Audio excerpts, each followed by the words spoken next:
This podcast is sponsored by nobody.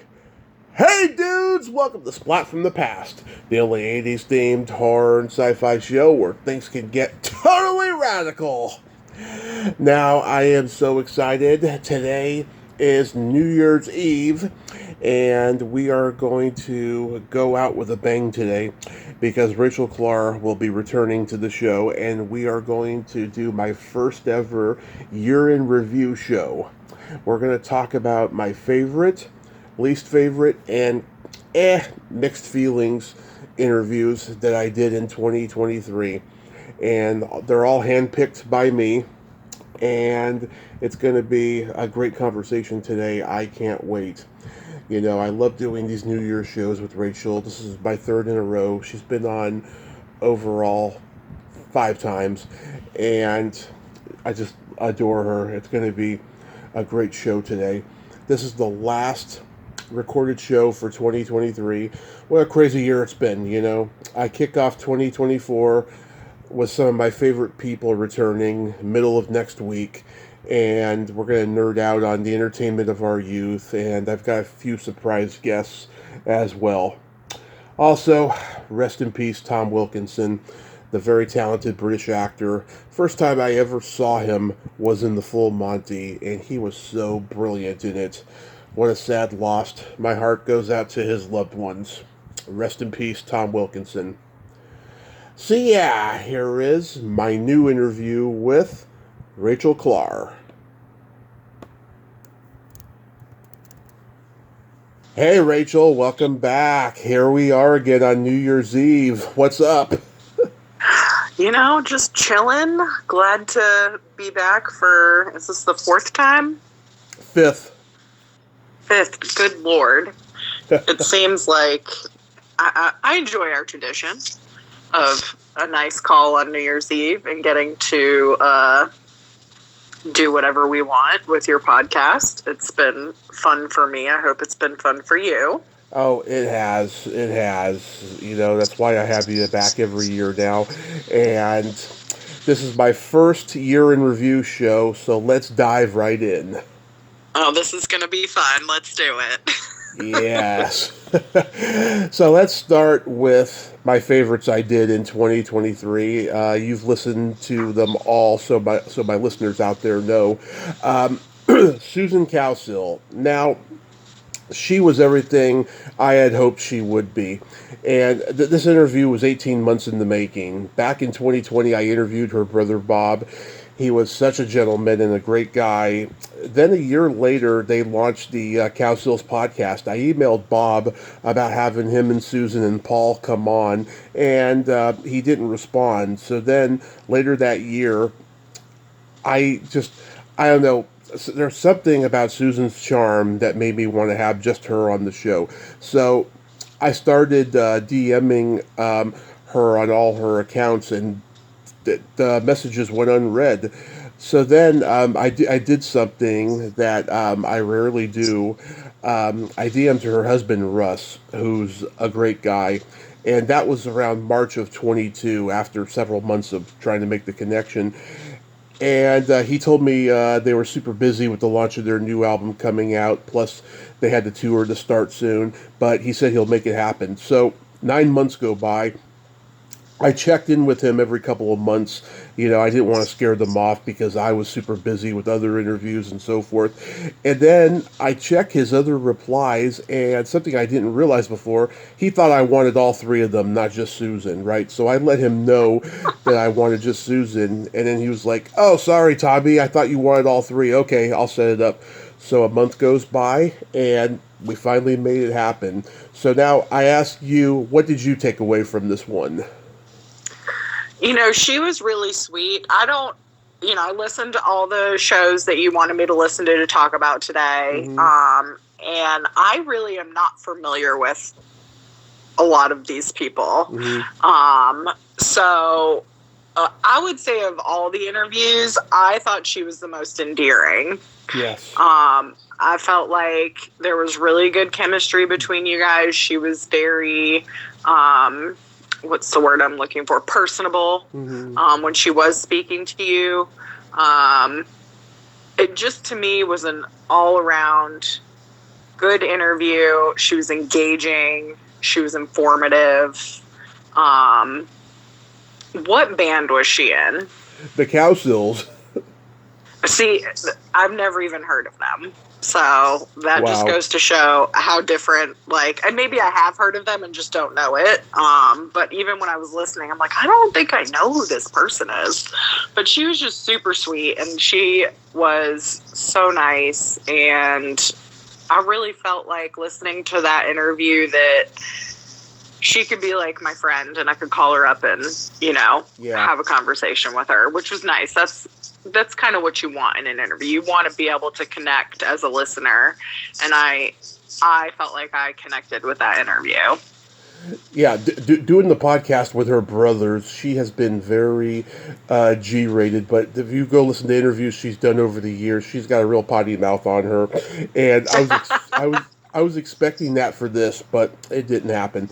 But I just fell in love with what a great person she is, and yeah, like I said, it was my absolute favorite of the year.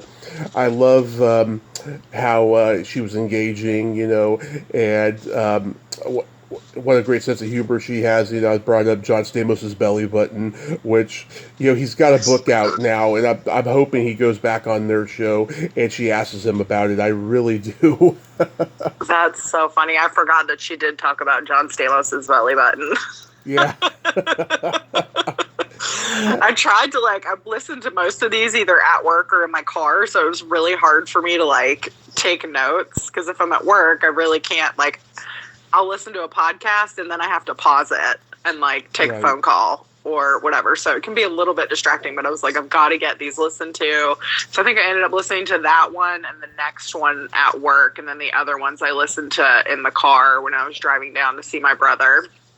Yeah. But yeah.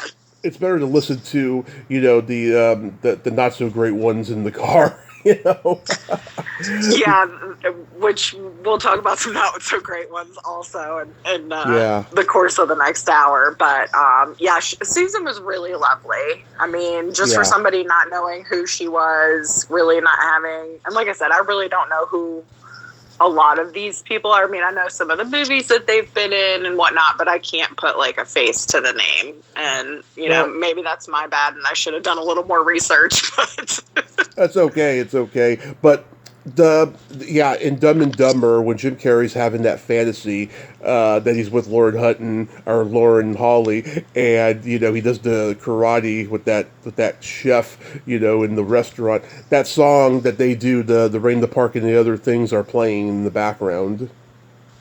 Oh, all right. Now I'm putting two and two together. Yeah, that's how I first became aware of them, because my dad did not like bubblegum music, and so it's not like he told me who the Cowsills were. He didn't even know who they were. He remembered that song, but he didn't know who did it, But I mean, that just goes to show that you hear something or see something that you like, and you're going to put the time and effort into it and learn about it. And, in this instance, you have spoken to most of them now, right? Just two of them.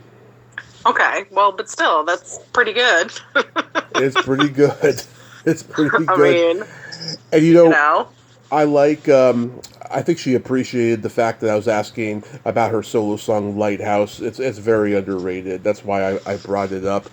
And I think in a good way, I caught her off guard when I brought up the documentary and the alcoholism that she went through. Yeah, I was debating for a month, because after Russ told me that we were going to make it, that he was going to make it happen, I actually got to see the documentary about the Cowsills, and she was a complete basket case during the whole time she was interviewed for that back in 2011, I want to say.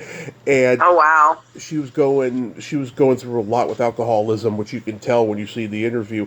And I was debating of whether or not I should bring it up, but just the fact that she had been molested by her dad, and all this horrible stuff had happened to her and stuff. I wanted to just commend her on what a survivor she is and stuff. And I think in the long run she appreciated it. Yeah, I mean that's definitely a touchy subject, and thankfully have an edit button that you can use if you need to in the grand scheme of things when I did. producing these shows. I didn't have to edit But anything with that though, but yeah, yeah, exactly. And I think she did feel slightly uneasy when I brought up Dwight Twilley, her ex boyfriend, and he was still alive at the time that we recorded. He just died a couple months ago. But like, I was thinking, wow, she brings him up all the time on their podcast. I think maybe she thought that I was gonna go personal or something. You know? semi safe space. Yeah. But no, I think it's a fantastic interview, and she was just so wonderful. And I told Russ the other day, Merry Christmas and Happy New Year, and thanks for making it happen and stuff. And like I said, he's a great guy, so I'm pretty happy. Well, that's all that matters, is that you had a good time, not anybody else. Yeah. But she was really great. I really did enjoy listening to her. She speaks well. She sounds good. Yeah. If you saw her in that interview from the documentary, though, you would not believe just how a different person she is then as she is now. I'd actually be interested in watching that. I love a good documentary, so send me a link to my email. Yeah, I think it's on Amazon is where I saw it, and I think it's for free if you have the account. Even better. And stuff. Yeah, I had the filmmaker on, Louise Palanker, who's also a stand-up comedian, and she's got a great podcast that I watch all the time, and we talked about that like just a couple of months before I had Susan on and stuff. So yeah, it's great. Okay, Ann Cusack. So incidentally, she was going to come on here in 2017 when I connected with Tracy Reiner, because they were both in a league of their own. And yep. Ann Cusack was coming over to her house, and at that point, I had only been doing the podcast maybe a month, maybe 2 months. I was friggin' nervous, and so I slept in by accident, and I didn't get Tracy's call when Ann was there, and she called me on Ann's phone. So me and Tracy ended up doing the interview, and that's a whole nother story. But I was starting to think in 22, okay, I should get Ann Cusack on now, right? So I reached out to her in the summertime.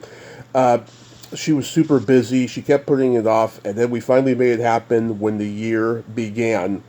And I just adored her. What did you take away from this one? So, I mean, I'm obviously familiar with the Cusack family. They have a long list of siblings that have been in the movies since the early 80s. It's got John, and it's Joan's the other one, right? The other sister. And I think Ann's kind of like the sleeper Cusack. I think she has chosen some very good roles that have done very well for her. And I felt like she was a little dry in the interview to start, but she was talkative, and she was willing to have a conversation with you. So I thought it was a really good interview. I mean, other than just her, like I said, being a little bit dry, I thought that it was good. I enjoyed it. I listened to it, and I'm thinking, man, how did Tommy get Ann Cusack on this? He's working hard. Yeah, I just, DM'd her, and it was a matter of 6 months or whatever, and I made it happen. Yeah, I loved her energy and how humble she was. She obviously loves her more famous siblings, and she had no problem talking about them or her past. She was just fun. Now, I mean, I've heard her in other interviews where she can be kind of dry, like you said, right? But she's always willing to talk, if you just, ask her the question. Yeah, I think she's definitely one of those people that you kind of have to put it out there for her and see what she's willing to give. And then she may only be willing to give you 25%. But then if you keep asking, not necessarily that same question, but you keep kind of digging off of that original question, then it'll, open up a little bit more. Yeah, and here's a little fun anecdote. I told her 2 jokes at the end. Now, if the first joke, some certain women don't find that joke funny because it's true, about the man, not being able to find the G spot, Then, Oh yeah. then, if you notice, there's a little clunky editing after the second one, and I'll tell you why. She wanted to hear more jokes, but because this was Ann Cusack putting me on the spot, I completely brain farted and I couldn't think of any. So then she's like, "Okay, you don't have to. I'm sorry, I don't mean to put pressure on you." So I just That's edited so that all out. funny. Yeah. I never would have pegged her to say, "What else you got?" She did. Oh my God, I couldn't believe it. Yeah, I'm not surprised because she's Irish and Irish love dirty humor. you That's know. true. Yeah, so I really enjoyed Ann Cusack. I would consider having her back on next year. If she has something to promote. Um, that was a great one for me. Next we have Marcy Levy, and this was interesting because I reached out to her in 2021, and after a guy I knew had her on her podcast, I'd been a fan for a long time. I didn't know that she was out there doing interviews and stuff, and I thought she was wonderfully quirky and honest and fun in that interview. So I decided to reach out to her, and all I knew was her fan page. She's under. She has a personal profile under her persona named Marcella Detroit, which I didn't know at the time. So she dropped off of her fan page for a while after she had told me to send her a link to my show. So then a year went by, still nothing, and then when the year began, um, she started coming back to her fan page, and then I started following her on Instagram, and then she declined me. And then a podcast I listened to had her on, and she said in the interview she usually declines podcast interviews because so many people want dirt on Eric Clapton. So then I had an intellectual orgasm, and I thought to myself, oh, I could just tell her what my intentions are. And so that's what I did, and then the interview happened. So what did you take away from this one?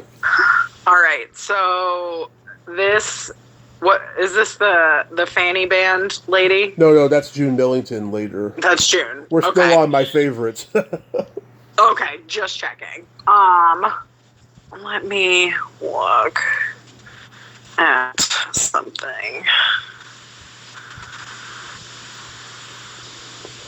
I know I took a couple notes. This one I'm not. I mean, I think this was a good interview. I'm trying to find the email order that you sent me so I can refresh my memory on who exactly she is. Because I feel like this was a good one, but it didn't overly stand out. I mean, you guys talked about the Rock and Roll Hall of Fame in this one. Yeah. I think. Did you not?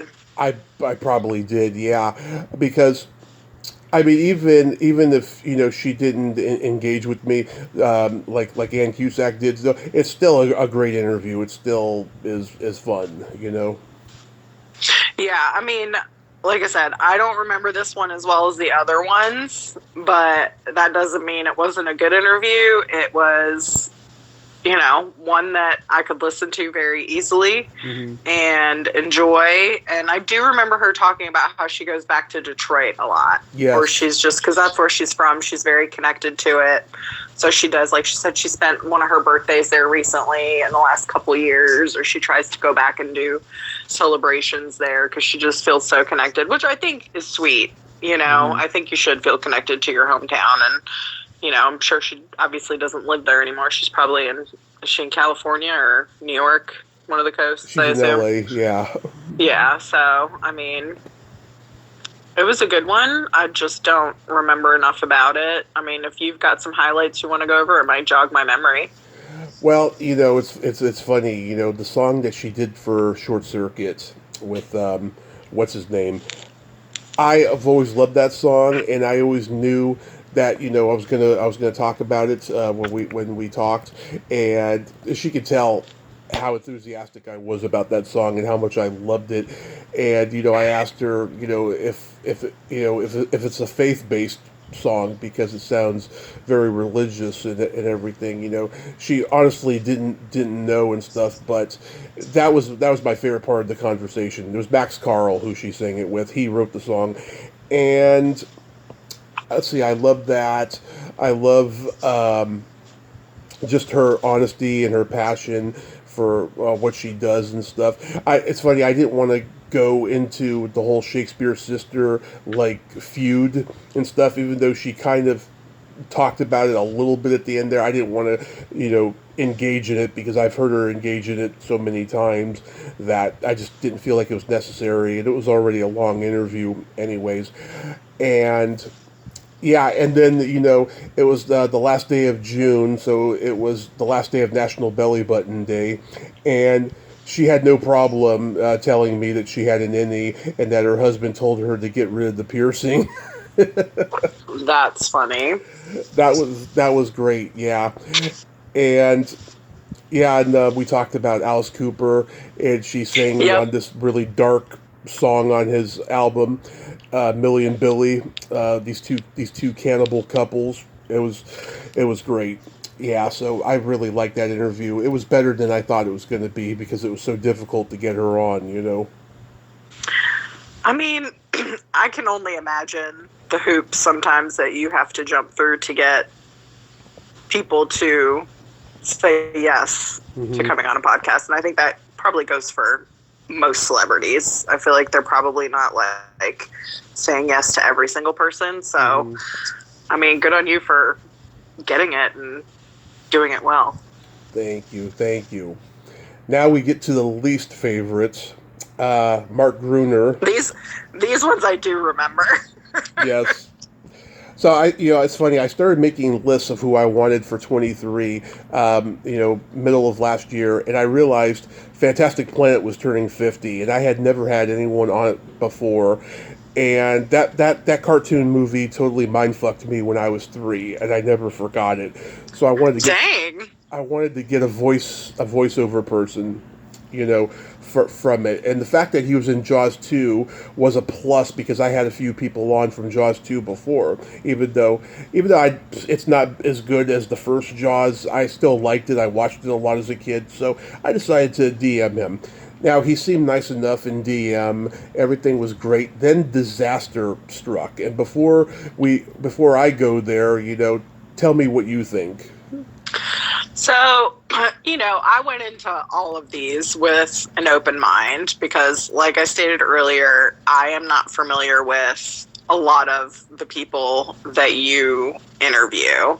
You have a cult classic mind, and you have very different tastes from what I have, and that is not a bad thing. I have the mainstream ones as well. You do have some mainstreamers, but I never would think of half of these people if I was in your shoes. My podcast would be totally different, but that's not ever going to happen, so we don't need to talk about that. Yeah, okay. But so with him, I was like, okay, Jaws 2. I've seen Jaws 1, Jaws 2, and I think there might have been a third one. Yep, but and a fourth. I couldn't put a face to his name. And I was listening to it, and I'm trying to think, which guy is this? I meant to actually Google him so I could put a face to the name. But I cringed during most of this interview. Yes. And I hated that for you. He was just, I'm sure he's a very nice person and everybody is very different, but it was almost like he just had a wall up and he was doing you a favor by even being on the phone with you. And to me, that just, it doesn't come across well. It doesn't translate well into really any interview. I think the only way you could have gotten away with this interview and making it any semblance of good would be if it was a written article. Right. That would be the only way. Anytime you asked him questions, he gave one word answers, and it's like you had to pull stuff out of him. And I mean, I understand that, but it was, even when you did a follow-up question, he still was giving one word answers. It was very weird. Yeah, I couldn't have put it more beautifully, Rachel. This is why I like you, because you're so smart. And yeah, I couldn't have figured it out myself. Yeah, I mean, there was this weird airs about him. I gotta tell you, I didn't tell you this when we talked the other night. Um, he said something to me a half hour before the interview that should have been the sign to not do it. So I'm trying to remember. I DM'd him the day before the interview, saying, who's calling who tomorrow. I'm comfortable either way, and I didn't hear from him till a half hour before the interview. And he said to me first. He gave first the reply I got first was the number, and then he followed up with, "You're the one who wants to talk." That should have Yeah, been that should have been the sign. that's tough. And I mean, maybe he was trying to like branch out and, spread his wings a little bit. I don't know as far as what his normal routine is with his sort of celebrity status, I guess, but Yeah, it did not work out very well. no, and I'm trying to remember. Oh, the one part that angered me was when he gave me shit for not seeing that TV movie that he was the star of. Now, I actually found it on YouTube. I think a day or two before, and I meant to watch it, but there was some drama in the house at that time. We were about a month away from moving. And there was just a lot of yelling and stuff, and I had to be the referee a couple times, and Oh, Lord. it just wasn't, well, not there wasn't a physical fight, but just like, No, hey, I can know. everybody shut up, kind of a thing. Right, back to your corners. Calm down. Right. And so I just completely, checked out on that part of the research, and I had some stuff already written down before even considering viewing it and stuff, but it didn't happen, and I thought that was kind of dickish of him to give me shit for it, and that'll happen occasionally. Like, I'll have a guest who wants to challenge my movie trivia by giving me some really obscure questions and stuff, just for the sake of pushing my boundaries, and I can't stand that. I really can't.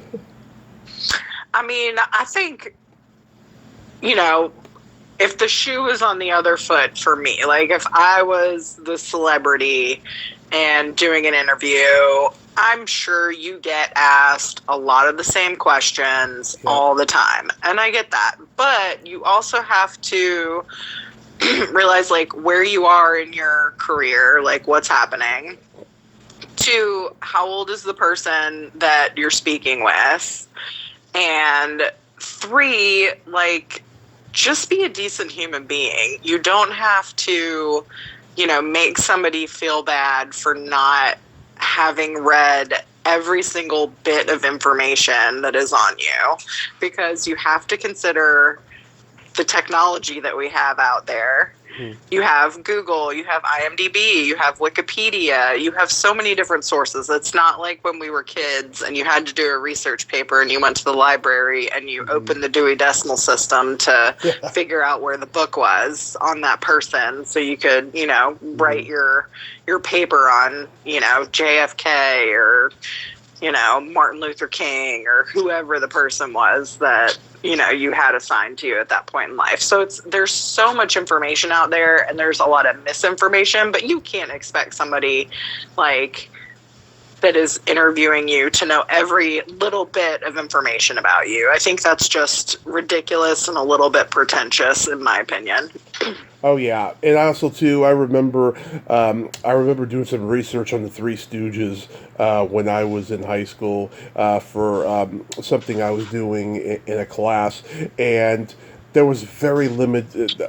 We had internet in 1997, but it was very limited, and of course, I knew every Three Stooges movie there was. I'd been watching since I was 4, and so it was easy for me to do, but it was hard getting other information, just through the internet and stuff. But now, it's all over the place. You can get more facts, or their version of facts on the internet sometimes. Right.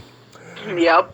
But I also want to mention I've had like three people comment on that episode, and they mentioned how shitty the phone sounds on his end. So I wanted to put this out there.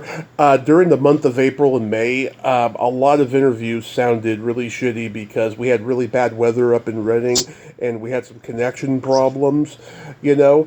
But yeah, I mean, it's been great because now that I'm up here and I'm doing Facebook Messenger call a lot more and stuff, when I do use the phone, it's so charged because I don't use it very often, and we rarely ever get calls on the landline, that, you know, it sounds better. And yeah, his voice does sound really muffled in there, but that's only just because of the shitty weather. Gotta love technology and weather. Exactly, exactly.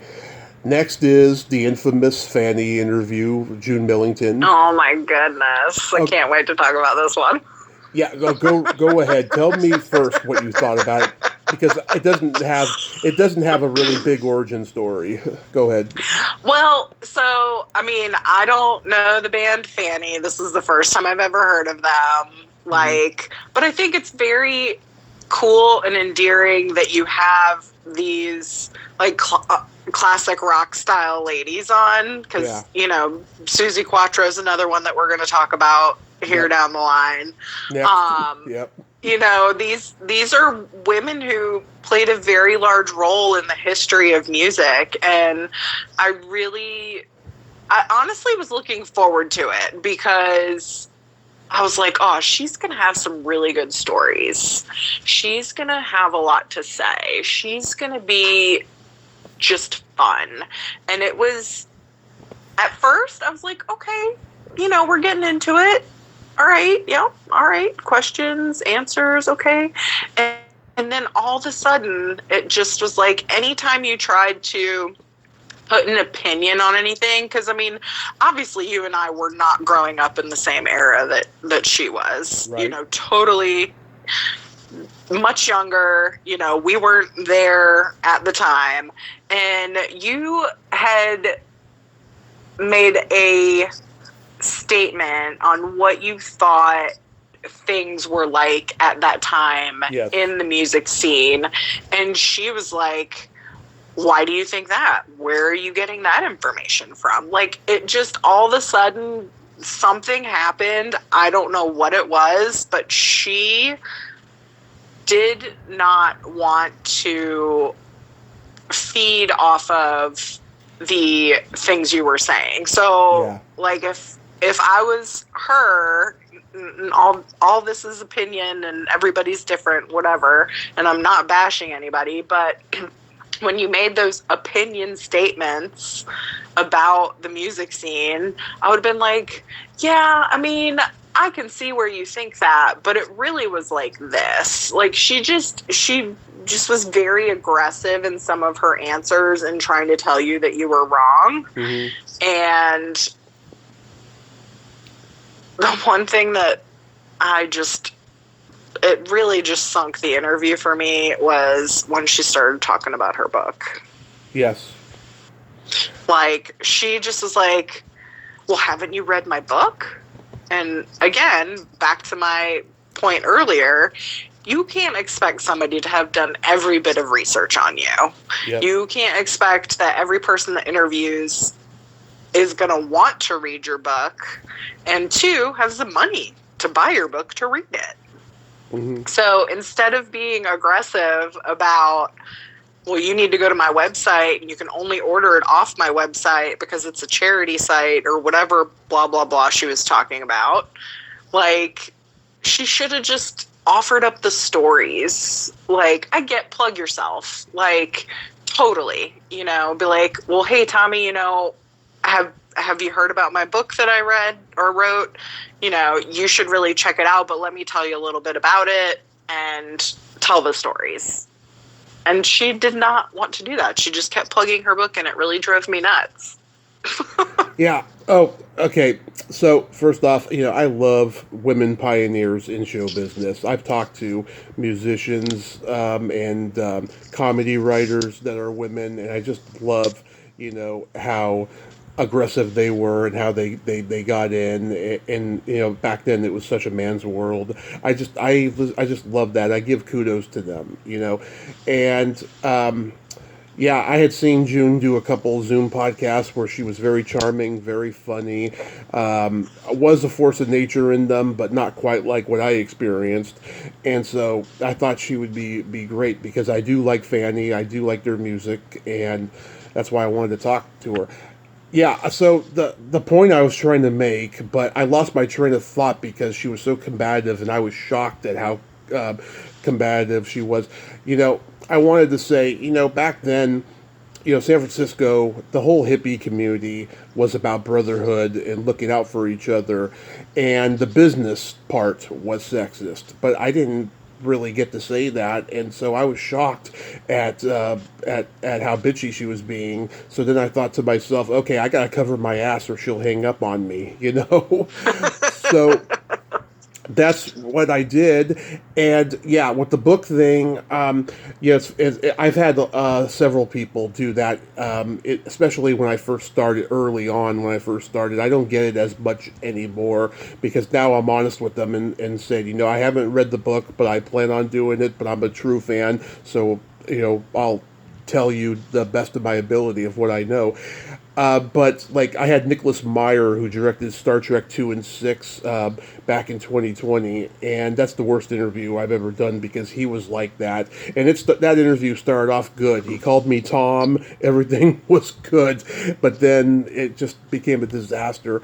Yeah, I don't know. And like I told you the other night, you know, like I haven't seen the documentary on PBS yet, but once I do see it, I'll get closure. But something really weird. She told me the day before that she wanted to donate the MP3 audio of the interview to some music museum she's affiliated with. Well, she never followed up with me after this, so I'm glad. I've never heard of that. Like, that just seems that's an odd thing to say, I feel like. Yeah. I don't know. Yeah, I just got a very weird vibe from her. And, you know, back to your earlier statement where, you know, the industry really was a man's world around at that point. Yeah. You know, it was very hard, I think, for women to break through. And maybe that is part of the reason why she's the way she is. I mean, obviously. Mm-hmm. You know, so, I mean, certainly not talking bad about her. I'm sure she's a lovely person. But the interview just it didn't hit. Like, and that was sad because, I mean, granted, like I said, I don't know much about this person, but she is somebody who had a hand in women being able to climb that rock and roll ladder. Was she the one that talked about Joan Jett, or is that the next one? That was Susie Quattro. Okay. But regardless, still, like, I mean, you're paving the way for all these people. So is she feeling like she has a chip on her shoulder because she did it and she's not getting the recognition? Or was she just so beaten down by people in the industry at a young age? Like, I don't know. And that's sad that she's endearing and fun on other podcasts, but she wasn't on yours. No. I mean, it's just disheartening when that happens. And I get not every person that you interview you're going to maybe click with or connect with, you know, off the bat. But I feel like she didn't really give you a chance either. No. And she said something that made me want to hang up on her. She said, you're probably going to ask me what advice do I have for aspiring musicians. I wanted to say, fuck you, bitch. When she said I do remember that. Because she's like, that's a kindergarten question or something like that. Yes, the kindergarten question. And I was like, I mean, but again, you're somebody who, you know, is a celebrity or musician, rock and roll, or whatever you want to call it. You're famous. Like, you know, you're going to get asked a lot of the same questions. I'm sure it is like beating a dead horse, and it is like, you know, annoying as fuck. But and also too, swallow your pride. And also too, she didn't answer the phone. Her wife did, and her wife had to, like, you know, go get her. So I don't know what she was doing before we started. Interesting. Okay. Now we get to the interviews. These are the ones that I have mixed feelings about. I'm tending to overthink about them. Susie Quattro. I think you're right.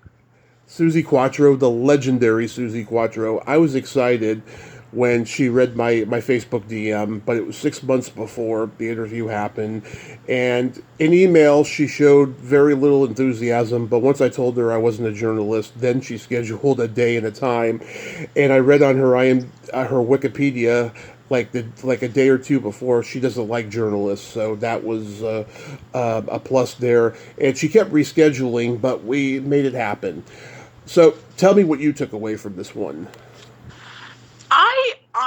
I liked this interview. I thought she was very sweet. I know there was a couple little rocky moments, but I really liked her. And like, I, again, never heard of Susie Quattro before, whatever, but I thought it was great that you had, again, a really strong female on that you were talking to about her journey in life. And it has been a crazy journey for her, and she's still out there doing her thing. So I liked it. I know you're kind of on the fence about it, but I thought it was a good interview. Well, she needs to be in the Rock and Roll Hall of Fame. She's that good. I like a lot of this interview. I love that she agreed with me that Question Mark is a strange guy, because he is. I love the kudos that she gives to Alan Merrill and Robin Williams, two giants. Alan Merrill should be more famous than he was. He was popular in England. He did I Love Rock and Roll before Joan Jett did, and he was great. And of course, she saw Robin, at Paramount when she was doing Happy Days, and he was doing Mork and Mindy, and that was a great anecdote. I knew I was going to ask that because I hadn't heard her mention him when she talks about being on Happy Days. Stuff like that, But then there's stuff that's iffy with me. Like, okay, I asked the question about Clive Barker's Nightbreed, right? And she told me about how, they wanted her to do nudity. She refused to do it, blah, blah, blah. Yep. But the part that I cut out, she got a little hostile when I said, so did somebody else end up doing it? And she was like, no, I absolutely refused to do it. And I was like, okay. And then I moved on and I cut that.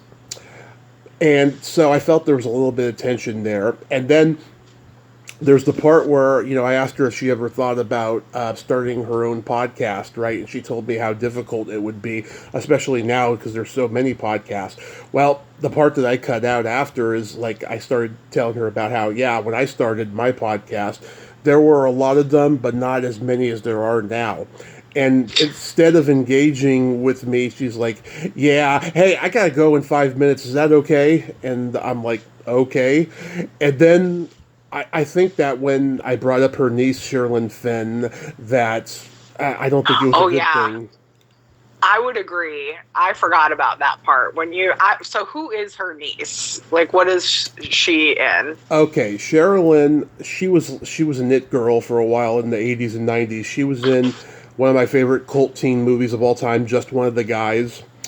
Oh, yeah. She was the slutty girl that wants Terry, but she doesn't know that Terry's a guy. Okay. A girl, I'm sorry. Now I know who she is. She doesn't know that Terry's a girl. Yeah. And she, of course, was on Twin Peaks. She's always, like, twirling a cherry in her mouth, So that's her niece. And that's her oldest sister's daughter. So I had no idea that they were at odds, yet I'm not surprised because Sherilyn has always been kind of a rebel. She's very religious now, and she was known for being a diva back in the day, but she's found God and redeemed herself, and so they think very differently. So I'm not surprised, but I was like, oh God, I didn't know that it was bad. So I kind of regret that, but at the same time, I just wanted to acknowledge just how talented of an actress her niece is, and I've met her twice. I mean, you can't, fault yourself for something like that, though, because you don't know those personal things about the individual that you're interviewing unless it's publicly out there. So, I mean, I do feel like that was a very awkward moment in the interview, but I feel like she handled it well and you handled it well. And you definitely got that sense of they're really not on speaking terms, but they wish each other well, which, great. That's perfect. Wrap it up in a bow and send it. Yeah. If she hadn't rushed me, I would have played the secret silly game with her and tell her jokes, because I think she would have been fun with those. Because I did hear her say on another podcast that she's known for telling dirty jokes on the touring bus. So, All in right. a better circumstance, that would have been great. Well, maybe you'll have her on again. I mean, I think she'd be worth, in a couple years doing something else with her. We'll I mean, I don't know how often you like to bring people back on. I mean, I know we do our thing yearly, but I mean, I would imagine you try not to keep your guests too close together. Well, the major icons, the only ones I've had on multiple times is Dee Wallace and Gina Shock and the Go-Go's. And oh yeah, Dee Wallace is great. Yeah, Dee's been on 4 times and Gina's been on twice. And that's as far as I go with the major icons, but well, I guess Catherine Mary Stewart is a major 80s icon, but she's so humble. She's Canadian. She'll come on anytime I ask her. And she even fixed me up with one of her co-stars recently. Oh. But I try to put, the people who have, less cachet on my show multiple times that I get along with, Yeah, I mean, that's fair. You want to be comfortable. You want the guests to be comfortable. Yeah. Now, the irony of irony, Susie's sister, Patty Quattro, replaced June in Fanny. Oh, really? Yes. And interesting. Yeah, it was like the last 2 albums they did before they broke up or something. And I heard Patty do some podcasts recently, and I'm going to reach out to her. She actually sounds like she's a lot more fun than Susie. She doesn't have that Italian guard up. She's just really loose and free-spirited, So I think I'll reach out to her. I think you should, absolutely. Yes. And then finally, Jody Ritson. Now, Jody, let me explain. Jody is the booker for the Monkees. Now it's Mickey Dolenz. He's the only one left. But right. He has people like Michael DeBar and Sherry Curry from the Runaways on her roster and so forth. And I wanted to talk about those people as well in the interview, but her truncation prevented it, which we'll get to. But I became aware of Jody during the pandemic. She had a podcast on Zoom called Socially Distancing with Jody Ritson, and I loved her energy, her nerdy, childlike enthusiasm. So I decided I was going to reach out to her this year because it was the 55th anniversary of the Monkees movie Head, which I couldn't get anybody from, so I figured she has a little knowledge about it, It took 2 months to happen, but when she came on after a clutter of conventions that she was handling what was going on.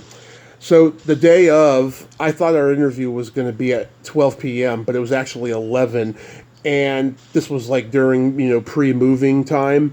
So yeah.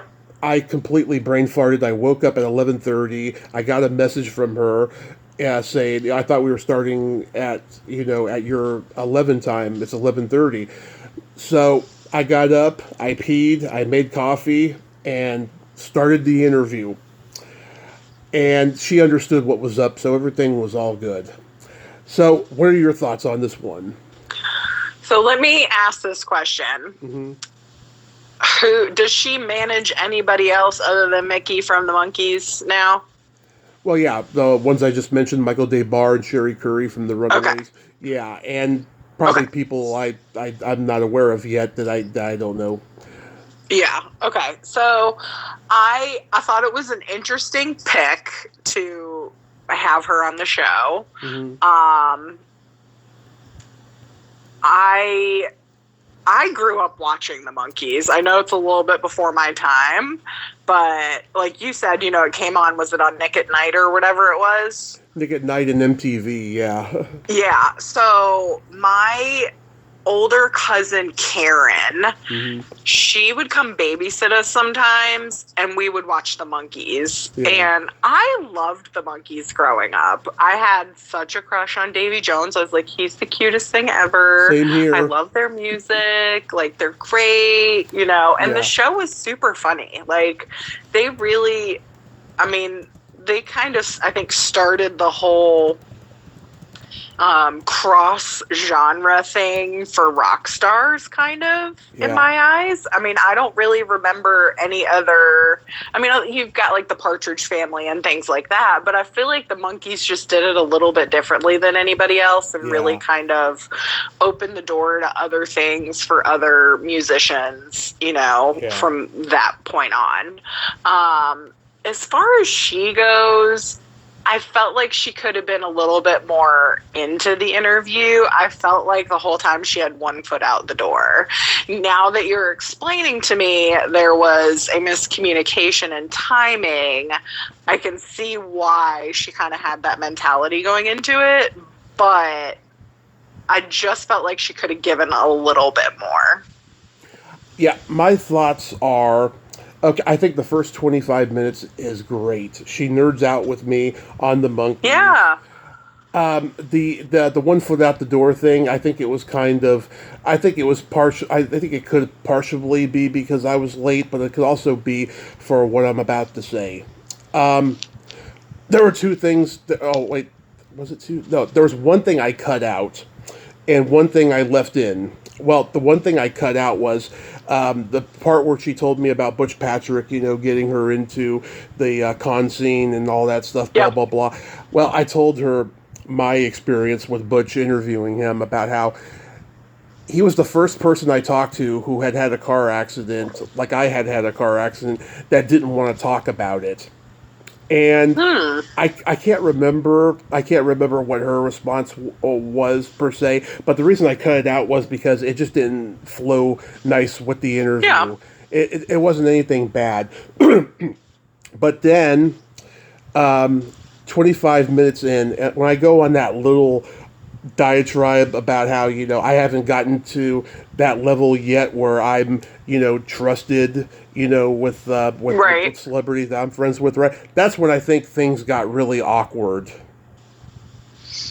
I don't know if that's where it got awkward. I think you were trying to relate to her. Yes. Because she really was a fan, basically, who kind of stumbled into this. Right. It sounds like. So I don't know that I would call it awkward. I feel like she just didn't make the connection, like you were trying to get across to her. She was very nice. Oh, yeah. I mean, she was super sweet on the phone, but I definitely felt like I said, she had one foot out the door, because when she was like, "Oh, I gotta go," that was where it was awkward. Well, I'll comment on that in a moment, but yeah, I think, and you know this because your dad did the conventions. These bookers, they're very careful and very professional in what they say, and they don't want to reveal their secrets to fans of how they got on the good graces of these people to be their bookers, because they don't want fans to try this. They just want everything to happen organically, I think. And I think maybe she thought that I was trying to poke at her and get her to open up about that. I don't really think that that's what it is. I wish I could have rephrased it better of what I was trying to say, Yeah. I don't think there's like a secret to it. Because you have it's been a while since I've been to a convention, but you have like the promoters and then the people who actually like have the talent and are getting them to the promoters to be at the convention. I remember, God, this had to have been 2007 or 8. Mm-hmm. Dad and I and my mom and my little brother, we all went up to Worcester for Rock and Shock. Uh-huh. And Greg Nicotero was there. PJ Souls. I love PJ. Yeah, she's so nice. James Duvall, who played Frank the Bunny in Donnie Darko. Mm-hmm. Who else was there? There was a ton of people. Ari Lehman, first Jason. He was there, so sweet. Yeah. Love him to bits and pieces. Funny guy. Anyways, so the reason I'm telling this story is because there was a guy there who, he's still in the business. I'll give him a shout out. Sean Clark. He has Convention All Stars. Yeah, I know Sean. Sean is the top of the tops. My dad had the utmost respect for him, and I think he was in business with somebody at that point. I don't believe they're together anymore. I think they have since separated ways, and it was not far after Rock and Shock. But I'll tell you what, Sean is just the consummate fan. And I think, honestly, as long as you're willing to put the work into what it takes to be that person that, you know, someone like Sean is to these actors, it's doable. I don't think it's anything more than just really having a dedication and a passion for wanting to get those people out to meet the fans, because that's what Sean was, just like you are, or I am, or, you know, the people listening to this podcast. We're fans. And if you're willing to put the work in and build the business, you can have the things that you want, and making connections, you know? Mm-hmm. And, you know, in this interview, we only talked 3 minutes about Head, because she told me, you know, she didn't like the movie. And that's when, things started to get weird, and then she, you know, had to go all of a sudden. Yeah, I don't know. I've tagged her in the episode, and I've tagged her in a couple things since then. She never responds to them, but if I DM her, she always is quick to respond, which is interesting, you know. People are very weird. That's all I can say. Yeah, and I even gave her some con suggestions for the Bay Area next year, because I want to meet Mickey Dolenz before he croaks, you know. And I know, it's so sad that he's the only one left. I am so sad I never got to meet any of them. Although I heard that Peter Tork could be a dick with the guys. Other than that, God, it would have been great, you know. But I hope I get to meet him and stuff, and maybe I'll get closure, you know, if I meet her too with him. So yeah. Do you know, going back to the Monkees, since we're on this interview, do you remember, it had to have been, I don't know, late 80s, maybe even early 90s, when Davy Jones had a sitcom on called My Two Dads? Yes, Davy was on twice, and I didn't even know he was on twice. I only knew that first one. Yeah. That's so funny. Yeah, I want to see that second episode, because in that first episode, it looked like he was never coming back because his feelings were hurt at the end there. But I'm glad that they brought him back. Yeah. I remember when Davey was on Sledgehammer. You remember that short-lived show? I do not. Yeah, David Rashi, who was from Second City, very funny guy, the most underrated out of all of them.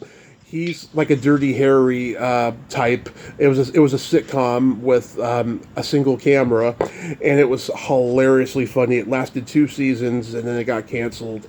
And that was like me and my dad's one of our favorite shows that we watched like weekly on ABC. Okay, I'll have to Google that one, because I don't. Oh, yeah. I might remember it if I saw like a little snippet of it, but it doesn't ring a bell. The guy who created it, Alan Spencer, he and I are connected on Facebook. Every day he writes hilariously funny shit. He's a very funny guy. And I remember I rented the DVDs when Netflix was doing, like, you know, the movie rental deliveries. I got the first season of Sledgehammer, and I listened to the commentary tracks. He is just laugh out loud funny, that guy. Man, I did that with My So-Called Life. I loved that show growing up on ABC with Claire Danes and Jared Leto. And when Netflix was doing, you know, DVDs to home, I was like, oh my God, they have My So-Called Life. I haven't seen this in 20 years. I'm going to watch it. Yeah, I never watched it. Oh my God, it's so good. You should. All right. That'll be on my list. It might not be like, just watch like 3 episodes. And then if you don't like it, you can toss it by the wayside. But I loved it, man. That was such a good show. Just like, prime teen issues. Do you remember a show that was popular when we were in junior high called Ready or Not? What channel was it on? It was primarily on Showtime, but then Disney started chopping it up and putting it on there. It's not ringing a bell. Who was in it? It was two Canadian actresses. It was a Canadian show, and you're the second person I could think of that I've mentioned the show to who doesn't remember it. Yeah, it was on like Friday nights on Showtime, and it was about two teenage girls. One is more liberal, one is more conservative, but they have. They're going through the same stuff all teenagers go through. It was a sitcom, and it had foul language on it, and it was about all the different subjects that teens go through, pregnancy, abortion, AIDS, rape, all the popular issues of the day. And it was on for about 4 years. I watched it, and I tried to get one of the two leads on this year because it's the 30th anniversary since the show started, and I couldn't make the connection with either of them, sadly. That's a bummer. Yeah, I don't remember that show. We didn't have we were very basic cable back then, so we didn't have all the bells and whistles of like HBO or Showtime or Cinemax or anything like that. So, yeah, I don't remember that one. I don't remember it being on, like, when Disney would cut it up and use it either. Oh, yeah, they cut out all the language. There was really no sex on there, but there was sex talk, and so they would just cut it out. It was not as good on Disney Channel as it was on Showtime. Well, yeah, it sounds like half the context is missing. Yeah. But because it was a show aimed at teenagers, Disney Channel had to buy it. Yeah, that not surprising right there. So, yeah, I mean, it was a crazy, interesting year, and, I mean, I had huge people on, like Sid Croft and Ann Magnuson and Caroline Munro and Cynthia Rothrock. It was a great year, and the strike happened. I got to have people from other showbiz avenues on, and it didn't affect me. As of today, I did 274 interviews. That's amazing, Tommy. Yeah. It's funny. I could still do it, but I wish I had the number count for each year that I've been doing it to see, how many I've done in one year. But this year I did count. It was 274. And next year is going to be great. I'm going to celebrate 1984, one of my two favorite 80s movie years, 1985 being the other. And I've got some exciting announcements to make. Ileana Douglas will be on in mid-January. She's my number one bucket list guest for years. Yeah. Well, that's exciting. I am so excited for that. Yeah, she has a new book out about movies that were made in Connecticut, which is where she's from. That's where I'm from. Yeah. You'll have to read the book and give me a synopsis. Yeah, I think it's called Movies from Connecticut or something like that.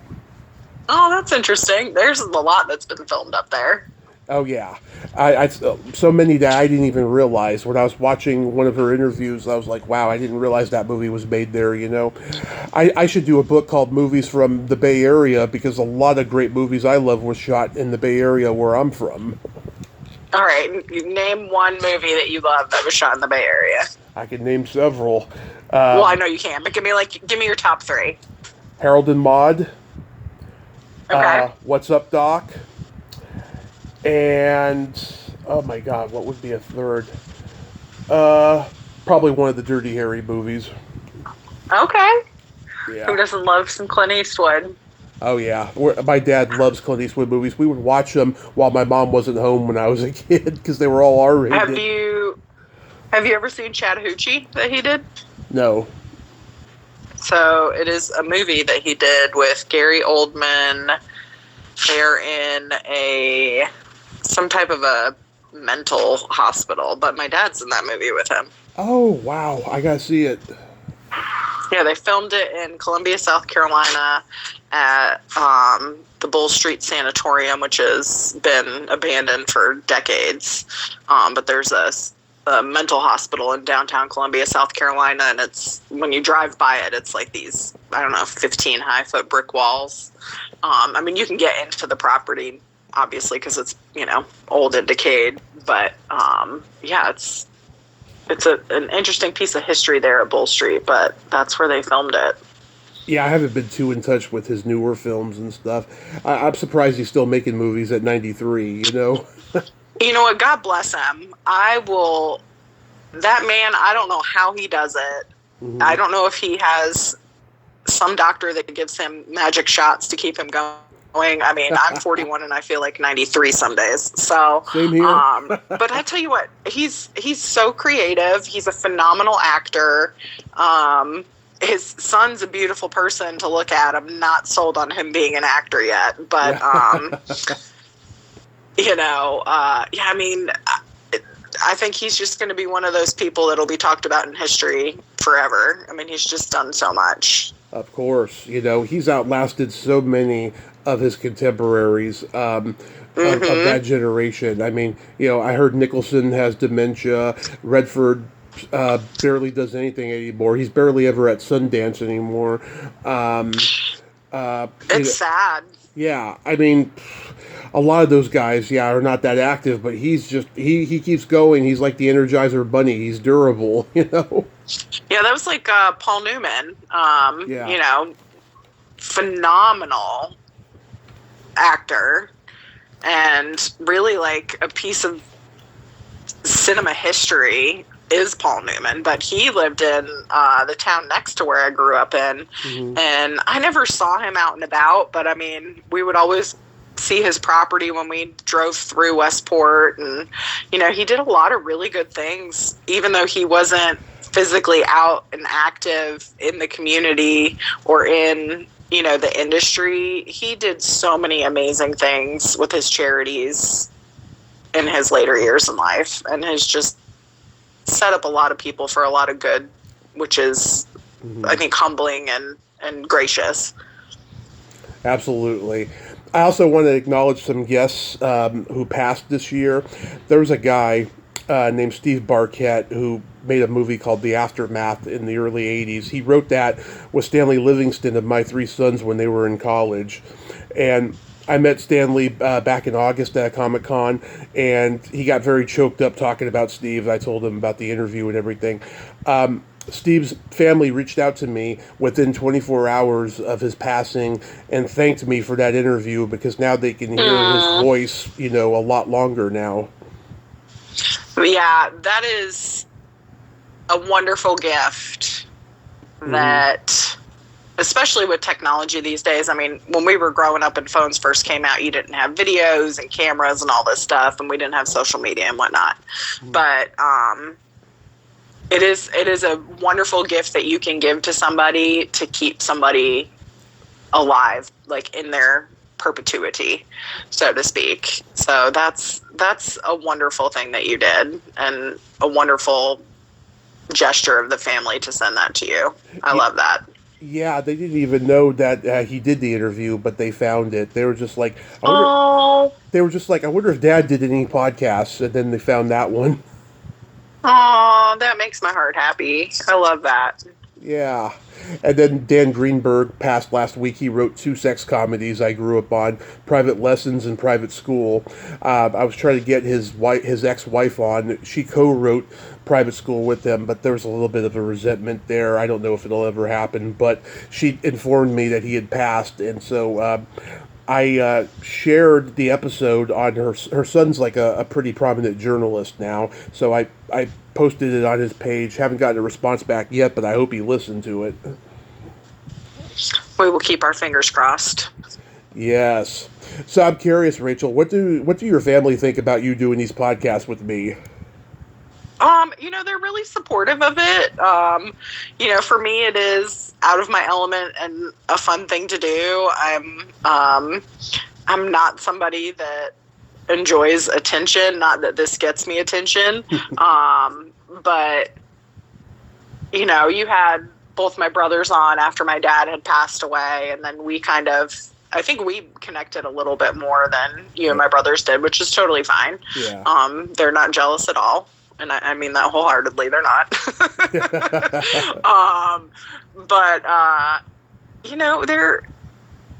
They're into it. They think it's a good thing. It's a little, for me, it's a way for me to kind of hold on to my dad still, because this is something that he would do. Yeah. So, it makes me happy, and I enjoy it. So my family's very supportive of it, and they listen when I'm on, and that's that. I love it. Yeah, I mean, we did connect. I mean, there was just, I don't know, this instant chemistry and electricity when the first time that we talked. And it's funny. It's really hard for me to open up with people that I don't know very well. And I don't know, there was just something there with you that just made me open my heart up. And I did like Matt a lot. I love his dirty mouth. It was so awesome.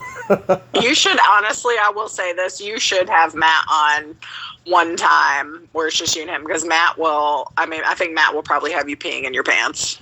Yeah. Matt's a funny dude. He is. Yeah. Yes, it seems like he and I would have some pretty funny guy talk. Oh my God, that boy. I love him to death, but he is a sailor incarnate. I mean, Yeah. that mouth. Yeah, I'll definitely consider that. I'll figure something out there.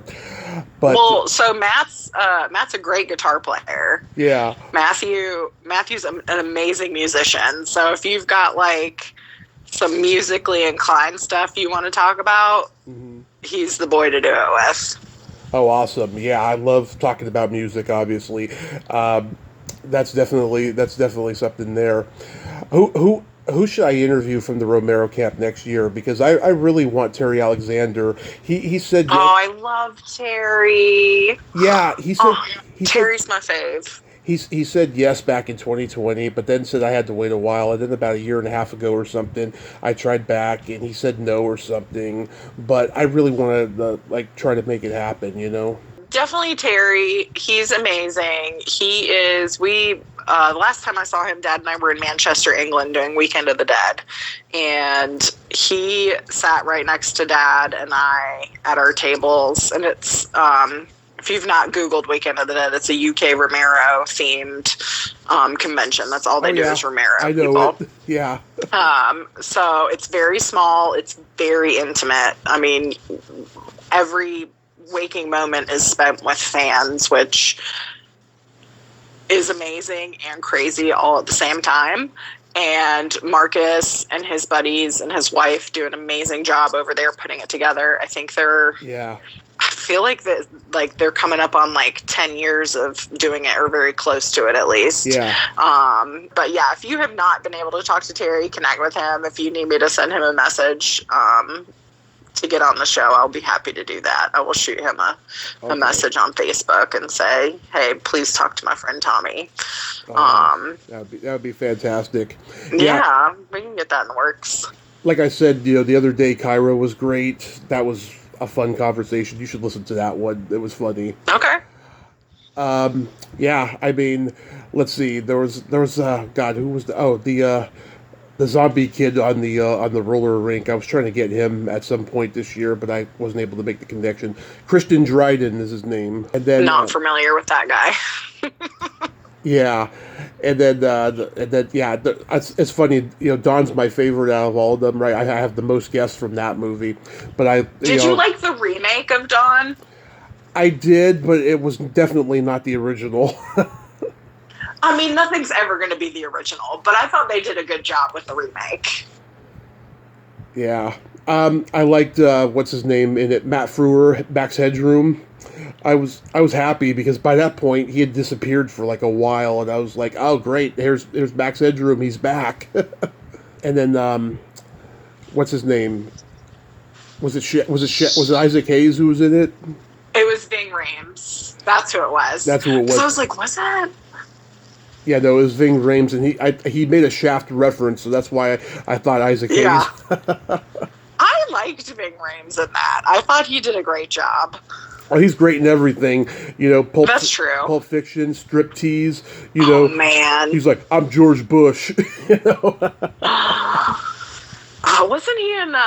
Was he in Gone in 60 Seconds too? Probably. I feel like he was. I mean, he's a good, I feel like, all-around actor. I've not seen a role that he plays that I've been like, ew, I don't ever want to see this movie again because you're in it.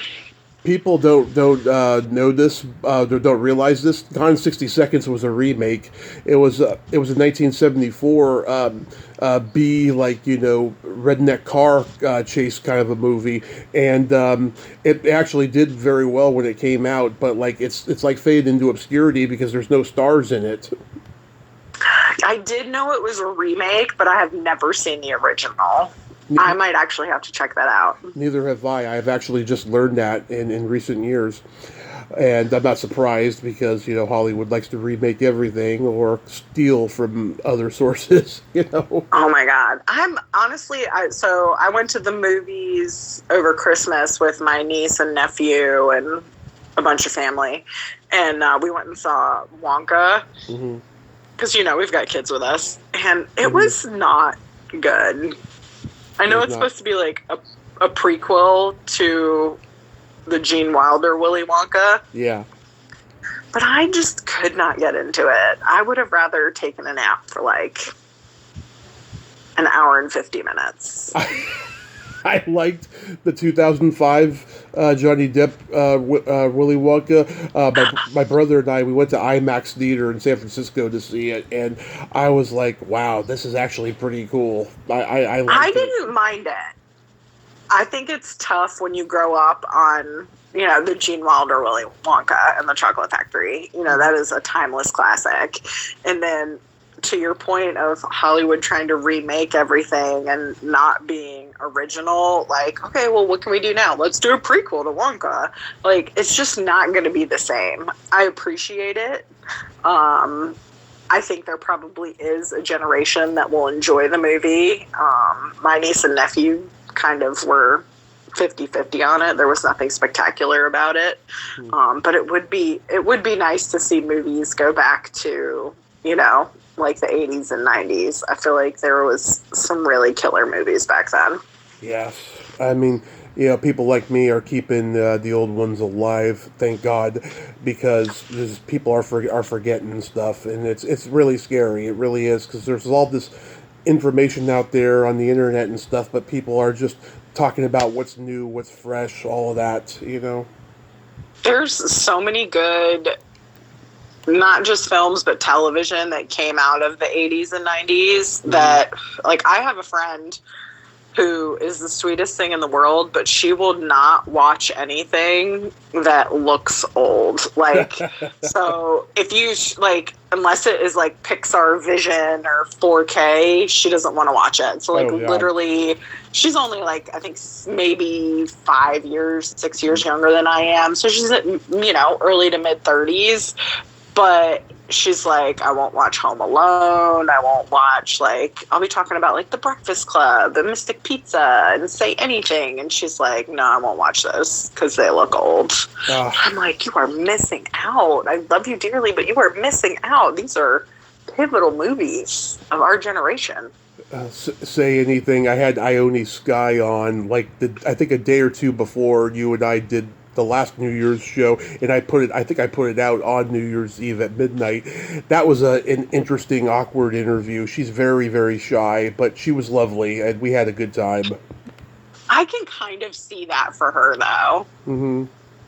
I mean, she comes across, even in the role she plays in Say Anything, as a very just mellow, realistic, I'm keeping my life on this path kind of person. So I can see her being a reserved person in real life. I feel like that character probably was something that was very close to her as far as personality-wise. Oh, yeah. If you see her in River's Edge, it's the complete opposite because she's a very mean, nasty girl in River's Edge. And she does a great job with it. I told her that. I said, how did you get to that place? Was that based on somebody you knew and stuff? Because it's just, it's so unlike you in real life and what you're known for, And then she told me whatever she told me. I can't remember, but I remember bringing that up.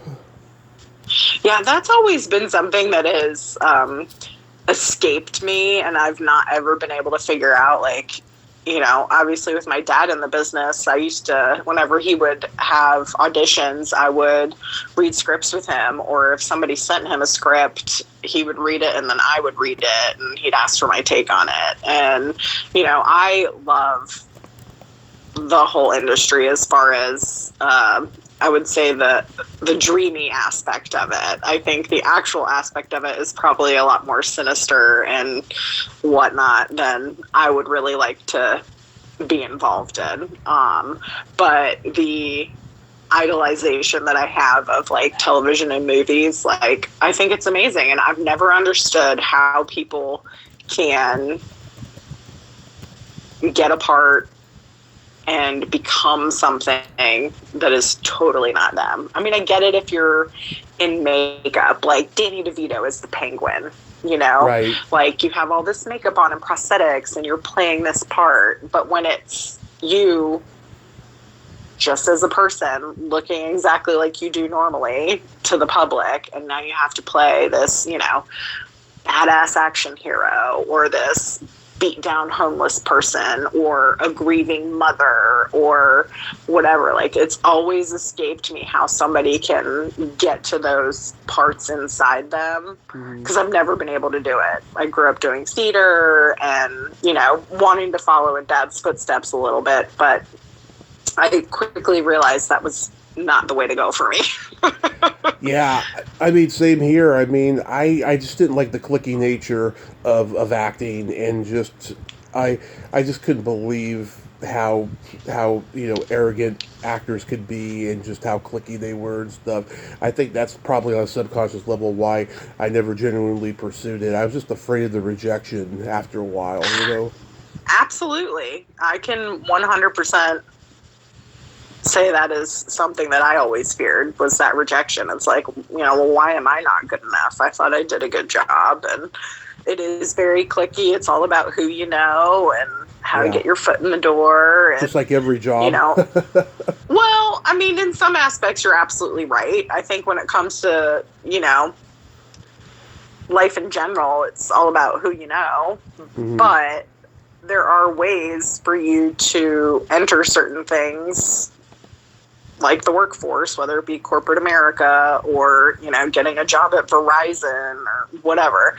There are ways for you to get into those things. But when it comes to something like acting, you have to have the look, you have to have, I think, some of the talent, not all of the talent, and you have to know people. If you don't run in certain circles, it's going to be that much harder for you. Yes, unfortunately, my mom wants to see me act still, and I still want to act and have her see me. I did this little play thing when I was taking advanced drama senior year in high school, that the parents came to watch, and her and my grandmother got to see me act then, and of course she's seen me do stand up many times, but I hope someday somebody puts me in their movie and she gets to see it, because she's going to be 70 next year. I would love for her to see it. And also, too,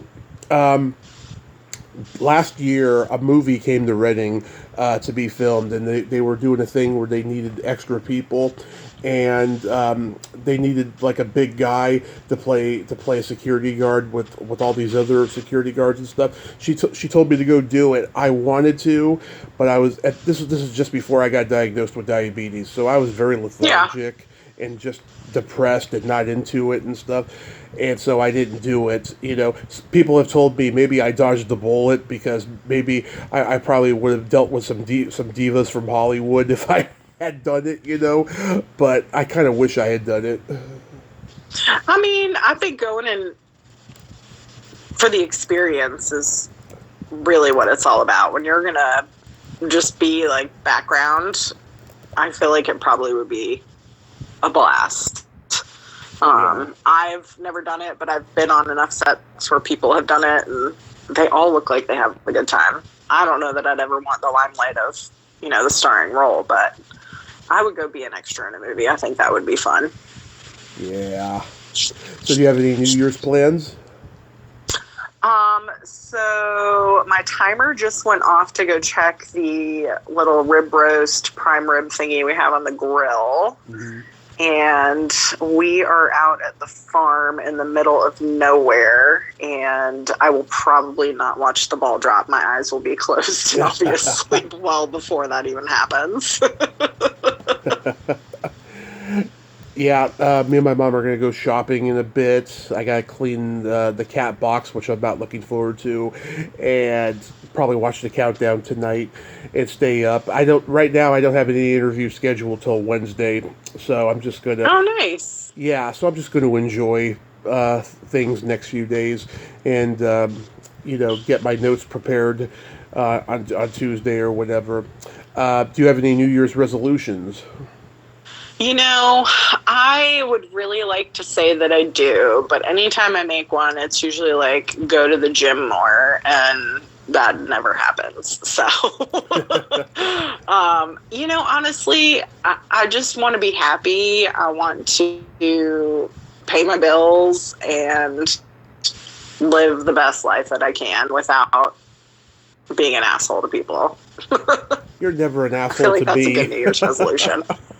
That's true. I'm really not. I'm just, we all have our moments, I guess. But, I just, I don't ever want to come across as somebody who's a mean person. And, yeah. I just don't want to go. I never want to go out of my way to be an asshole. I don't want to be labeled that person. And my parents taught me very well, you should always be kind to people. So, I'm always going to be kind to people, but push my buttons and something else might happen. Yeah, I mean, I want to keep losing weight, travel, want to go out to LA, maybe go other places, if I can. Continue doing amazing interviews, get laid. Are you gonna go to any cons this year? Okay, there's one in February, a Comic-Con I go to every year, but I've already met the people who are scheduled, so I think I'm going to skip that one. There's an event, I can't really talk about it. The dates haven't been announced yet, but like I was told by somebody's manager that I've had on the show that's going to happen, and that I can go backstage or whatever when it happens, and when it does, it's going to be just the proudest moment of my life, I'll tell you. Oh, well, awesome. I'm looking forward to that then. Yes. And yeah, for cons, I mean, they started doing Monsterpalooza like my birthday weekends now. I don't know if I'll go to that when I go out to LA. I do want to go to a Hollywood show because you can meet everybody from everything you love in that room, not just horror, I mean everything. And my mom and I, we were scheduled to go in 2020, and then the pandemic hit. Well, hopefully there's no more pandemics and you can get there this year. Absolutely. And I did my toes yesterday. They are gold with sparkles for New Year's Eve. Oh, very nice. I need to go get a pedicure. I have not had one in forever. Yep, you got to do that. And I got a joke for you. All right, what you got? Okay. Why are Christmas trees better than men? Oh, I don't know. That is a part of me is a little scared to know the answer to this, but go on. Even the smaller ones give satisfaction. You are so right. That was a great joke. I love that one. I'm going to use that one. Yes, I've been putting it in every Christmas card I sent this year. I love it. Well, I love you, Rachel, and I thank you so much for coming on and doing my first ever year in review show. Absolutely. Next year we'll do the Nerd Out episode. It doesn't have to be on New Year's Eve, but we'll get it done. And absolutely. Until then, Happy New Year and be safe. Happy New Year, Tommy. All my best. Thank you, hon. Bye. Bye-bye. Well, there you have it. Rachel Klahr, ain't she a sweetheart? Oh, I just love her. She is the real deal, and she is awesome. Oh, I'll have her on 10, 15 times, maybe 20, because she's so freaking awesome. And I'll definitely consider having Matt back on in 2024. Real quick, I wanted to say, rest in peace, Richard Romanus. I just been informed he passed away. Great character actor from New York and former husband of past guest Tina Bolin Romanus. Oh my God, this is a sad day. I loved him as Harry Canyon in Heavy Metal, and he was an Oscar and Cops and Robertsons, and so many great things. Was he in Mean Streets? I think he was. Yeah, he's been in so many great things, and of course, I've interviewed his brother Bobby, Robert Romantis, who played Damone in Fast Times at Ridgemont High. It's a sad freaking day. All these people that we look up to, we idolize, they're gone. They're no more. It's fucking sad. It's like Jim Carrey said in Dumb and Dumber: life is a fragile thing. One minute you're enjoying a burger, and then next moment you're dead meat. You know, that's how fragile life is. Well, until next time, this is Tommy Throwback Kovac saying there's no shame in living in the past, because the present sucks. Later, dudes. Happy New Year.